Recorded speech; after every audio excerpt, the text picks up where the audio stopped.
ലോകത്തെ അത്യാഡംബര യാത്രാ ഹെലികോപ്റ്ററുകളിൽ പ്രസിദ്ധമായ H145 എയർബസ് ഹെലികോപ്റ്റർ സ്വന്തമാക്കി പ്രമുഖ വ്യവസായിയും ലുലു ഗ്രൂപ്പ് ചെയർമാനുമായ MA യൂസഫലി. യൂസഫലിയുടെ പുതിയ ഹെലികോപ്റ്റർ കൊച്ചിയിലാണ് പറന്നിറങ്ങിയത്. ആധുനികതയും സാങ്കേതിക മികവും സുരക്ഷാ സജ്ജീകരണങ്ങളും നിരവധി ഉൾപ്പെടുത്തി രൂപകൽപ്പന ചെയ്തിരിക്കുന്ന ഹെലികോപ്റ്റർ ജർമ്മനിയിലെ എയർബസ് കമ്പനിയിൽ നിന്നുള്ളതാണ്.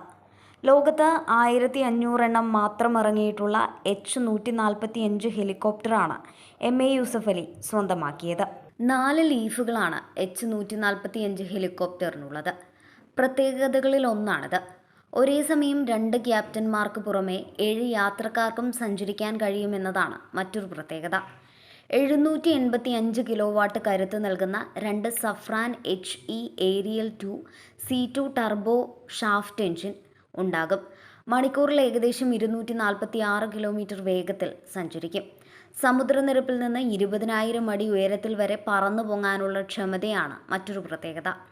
ഹെലികോപ്റ്ററിൽ ലുലു ഗ്രൂപ്പിന്റെ ഔദ്യോഗിക ചിഹ്നമായ ചുവപ്പ് നിറത്തിലുള്ള പച്ച കലർന്ന ലുലു ഗ്രൂപ്പ് ലോഗോയും യൂസഫലിയുടെ പേരിന്റെ തുടക്കമായ Y എന്ന അക്ഷരവും ആലേഖനം ചെയ്തിട്ടുണ്ട്.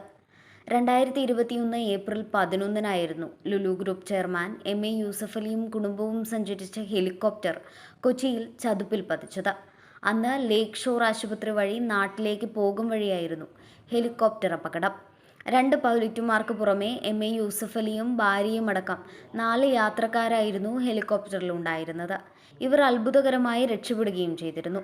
ഇറ്റാലിയൻ നിർമ്മിത കമ്പനി അഗസ്റ്റ വെസ്റ്റാലിൻ്റെ BT-YMA ഹെലികോപ്റ്റർ ആയിരുന്നു അന്ന് അപകടത്തിൽപ്പെട്ടത്. ഇതിന് പിന്നാലെയാണ് MA യൂസഫലി പുതിയ ഹെലികോപ്റ്റർ സ്വന്തമാക്കിയിരിക്കുന്നത്.